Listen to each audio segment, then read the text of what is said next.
बाबा देवाधिदेव महादेव की कृपा से, करुणा से, उनकी उदारता से हालेकोसा छत्तीसगढ़ की ये पवित्र पावन भूमि, जहाँ पर आप और हम कथा का रसतत्व ग्रहण करने के लिए बैठे हैं,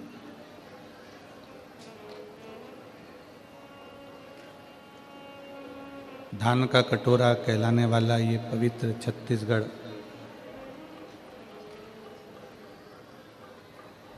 माता कौशल्या जी का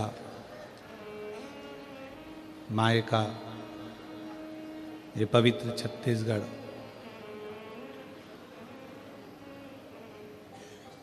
जहाँ एक छोटे से ग्रामीण क्षेत्र में भगवान शिव की पवित्र पावन कथा को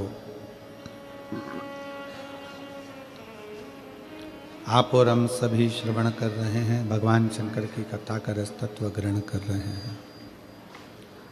कथा के मुख्य यजमान स्वर्गीय मान सिंह जी की स्मृति में श्रीमती सोनी साहू, श्री दिनेश जी साहू, श्रीमती गेशमणि साहू, ईश्वर जी साहू, श्रीमती शशि जी साहू, श्री जोधेलाल जी साहू, श्रीमती बसंता साहू, श्री तुलाराम साहू, श्रीमती मेदवती साहू, साहू परिवार हालेकोसा छत्तीसगढ़। एक बार यजमान परिवार के लिए जोरदार ताली बजाकर स्वागत वंदन अभिनंदन। जिनके माध्यम से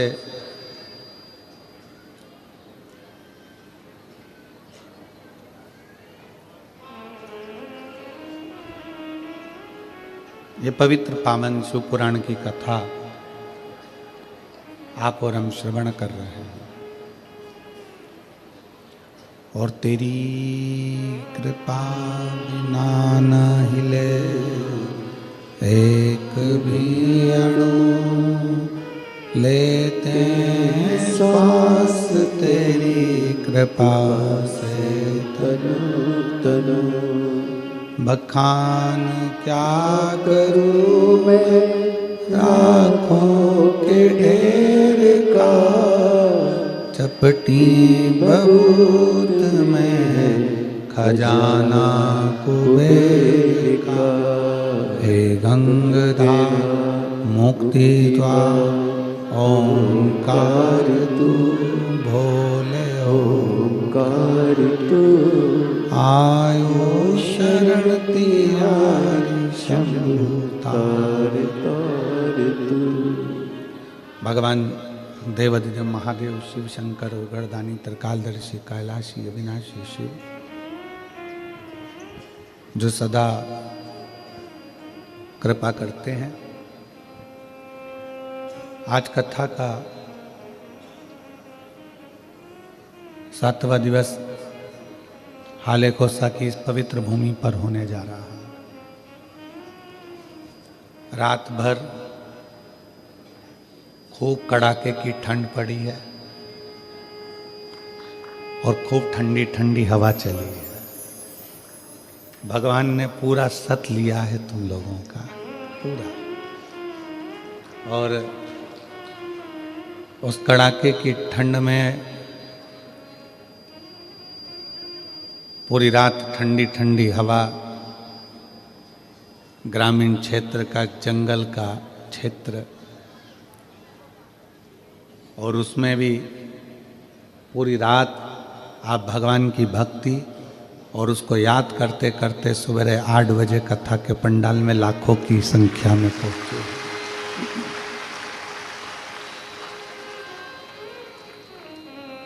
लाखों लाखों की भीड़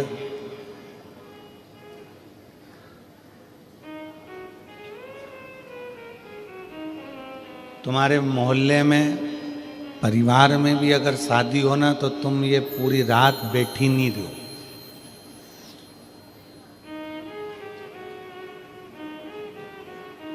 परिवार में भी अगर शादी हो और इतनी ठंड पड़े तो तुम सवेरे 8 बजे, 7 बजे, 5 बजे, 6 बजे कहीं नहीं जाओ। पर यह अंदाजा लगा कर रखना, ये विचार करना कि तुम किसी के घर की शादी में नहीं गई हो, तुम किसी के घर के बुलावे में या बुलौए में नहीं गई हो। आप सब जो टीवी चैनल के माध्यम से कथा सुन रहे हो या पंडाल में बैठकर कथा सुन रहे हो, आप किसी की शादी या ब्याह में, गला पकड़ रहा है, शादी या ब्याह में आप लोग नहीं गए हो, नहीं आए हो। आप आए हो भगवान देवाधिदेव महादेव की शिव भक्ति को करने के लिए और भगवान शंकर को प्राप्त करने के लिए।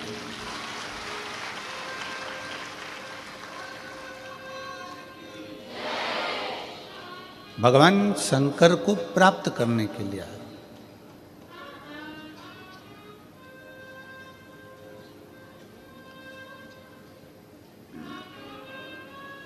देवाधिदेव महादेव ने ये विचार करा, जैसे कोई कैलाश पर बैठकर तप करता है, कैलाश की ठंडक, कैलाश का बर्फीला क्षेत्र उसके शरीर से लगता है, ऐसी ही आपकी शिव भक्ति कोहरे में, ठंड में, और ठंड भी भयंकर ठंड में आप इतने प्रेम से रात भर भगवान की कथा का इंतजार कर रहे हो, यह आपका अखंड तप है, आपका अखंड है।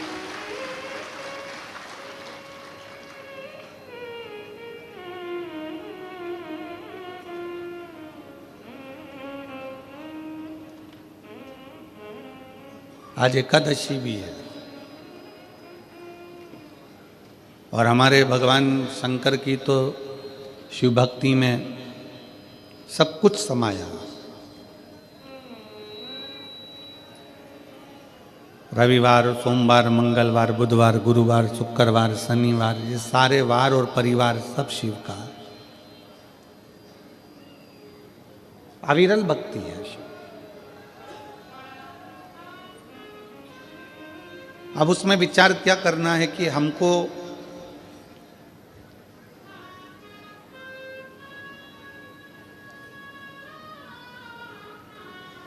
हमारे जजमान लोग पूछते हैं, गुरुजी हम 5 दिन 7 दिन कथा सुनेंगे तो हम उपवास रखें?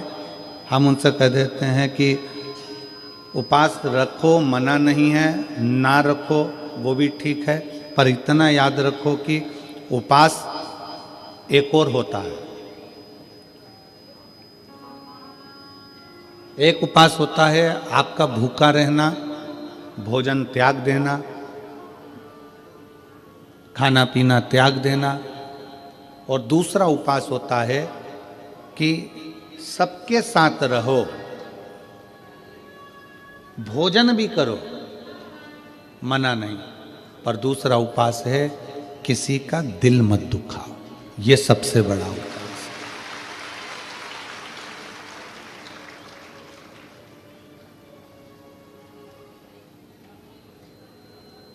आप किसी का हृदय ना दुखाएं, आप किसी का दिल ना दुखाएं। भगवान की अविरल भक्ति को धारण करना, भगवान के भरोसे रहना, भगवान की भक्ति में डूबना, अपने चित्त वृत्ति में अपने अंदर परमात्मा को बिठाना।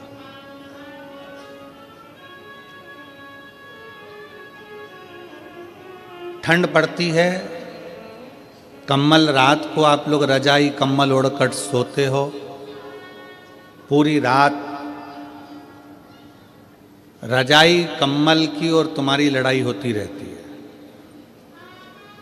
कि हवा कहाँ से अंदर घुस रही है। बोलो सही है कि गलत है? पूरी रात तुम्हारी लड़ाई कम्बल से, रजाई से होती रहती है। इधर से दबाओ तो इधर से हवा, इधर से दबाओ तो इधर से, सिर के, पाँव से, हाथ से, और सब दूर से दबा लो फिर भी समझ में नहीं आता कि हवा अंदर से आ कहाँ से रही है। पूरी रात की लड़ाई। इतना कम्बल से दबाने के बाद भी हवा अंदर घुस रही है तो तुम्हें अंदाजा लग जाता है, आधी रात को नींद खुल जाती है और तुम उधर से हवा आने लगती है तो उधर से दबा लेते।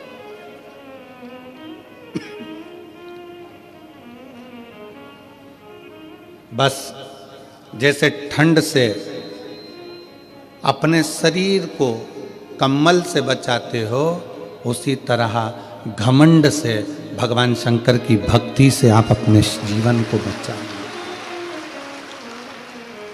ठंडी हवा कहीं से भी प्रवेश कर जाती है, उसी तरह घमंड भी व्यक्ति के जीवन में कहीं से भी प्रवेश कर जाता है। धन का घमंड हो, सत्ता का घमंड हो, प्रॉपर्टी का घमंड हो, व्यापार का घमंड हो, अपनी सुंदरता का घमंड हो, अपनी जायदाद का घमंड हो, ये घमंड व्यक्ति को बर्बाद कर देता। ठंड रात को नहीं सोने देती और घमंड जिंदगी भर सोने नहीं देता, जीवन भर नहीं सोने। एक रत्ती मात्र का भी घमंड अपनी जिंदगी में मत आने दो कि तुम कथा सुनते हो, तुम कथा करते हो, तुम कथा सुनाते हो, तुम कथा करवाते हो, तुम कथा सुनते हो, या अन्य चीज का कोई घमंड अपनी जिंदगी में मत आना।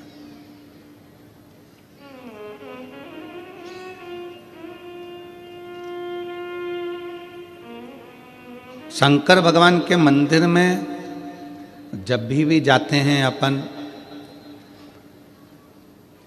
तो अपन भगवान शिव के मंदिर में पालकी लगाकर, पैरों को मोड़कर, हाथ जोड़कर बैठे रहते हैं। कभी किसी ने कहा कि तुम भगवान के मंदिर में जाकर लंबे पांव कर कर बैठ जाओ? कोई ने कहा नहीं। पांव को मोड़कर, पालकी लगाकर, जैसे आज तुम लोग बैठे हो ऐसे ही पांव को मोड़कर शंकर के मंदिर में जाकर बैठो, हाथ जोड़कर बैठो। कथा में गए हो, पांव मोड़कर, हाथ जोड़कर कथा का रस्तत्व ग्रहण करो। क्यों कहा कि मंदिर में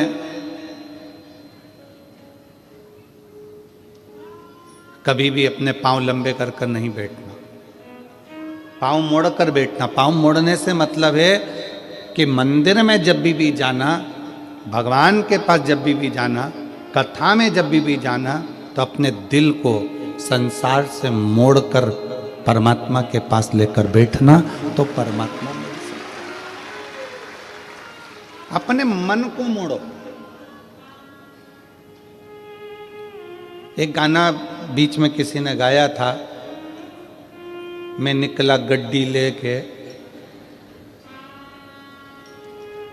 रास्ते में एक मोड़ आया और उत्ते दिल छोड़ आया।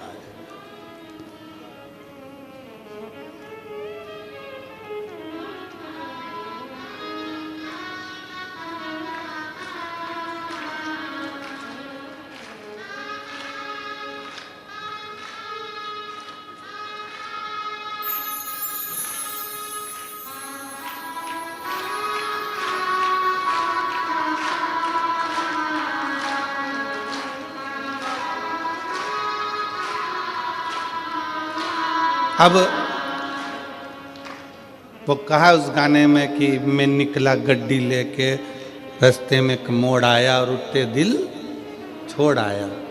बस भगवान के पास पहुंचने में, परमात्मा के चरणों में पहुंचने में, कथा में पहुंचने पर जब पाँव को मोड़ कर बैठो तो वहाँ पर भगवान के सामने संसार को थोड़ा सा मोड़कर, संसार से मुख मोड़कर परमात्मा की ओर जब मुख मोड़ोगे, परमात्मा की ओर मुख करोगे, तो उत्थे दिल अपने आप छूट ही जाता है। परमात्मा की भक्ति में दिल छूटे।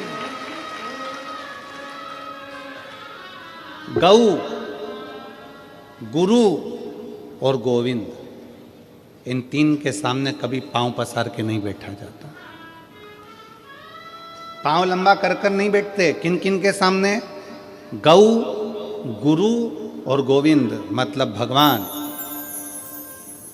गाय माता खड़ी है, आप पांव पसार कर कभी ना बैठे।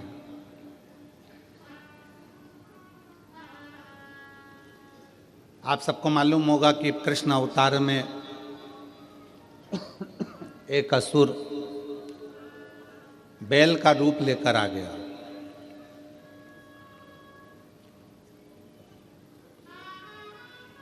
क्यों आया?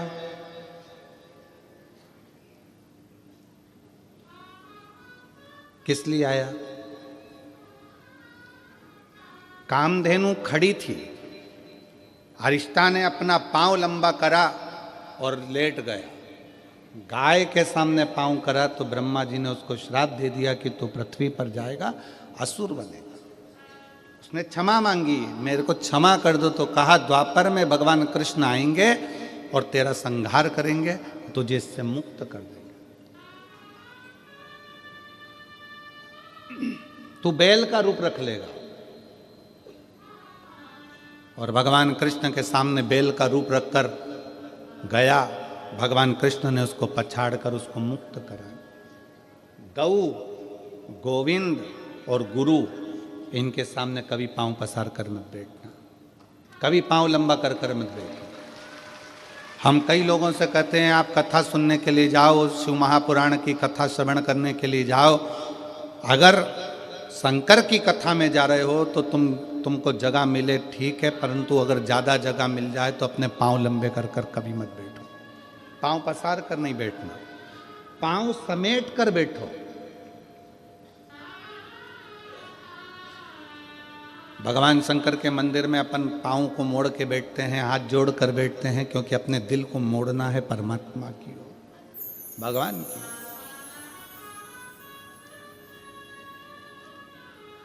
गौ, गुरु, गुरु के सामने भी अगर आप पांव पसार कर बैठे हो, पांव लंबा कर कर बैठे हो, गुरु कुछ नहीं बोलेगा, कुछ भी नहीं बोलेगा गुरु। गाय भी कुछ नहीं बोलती अगर पांव लंबा कर कर बैठे हो तो, और गोविंद भी कुछ नहीं कहते पांव लंबा कर कर बैठे हो। पर याद रखो, गौ भी नहीं बोलेगी, गुरु भी नहीं बोलेगा, गोविंद भी नहीं बोलेगा। पांव लंबा कर कर बैठे हो तुम, अगर भले बैठे हो पर ये नहीं बोलेंगे, परंतु उसका पाप हमारे माथे पर जरूर चढ़ेगा। इसलिए गौ, गुरु और गोविंद के सामने पांव को लंबा कर कर नहीं, पांव समेट कर बैठना चाहिए। मोड़ कर दिल को परमात्मा में छोड़ना चाहिए और भगवान की भक्ति को धारण करना चाहिए। बोल बम का नारा है, सारी समस्या का हल भगवान शिव की भक्ति करना। भगवान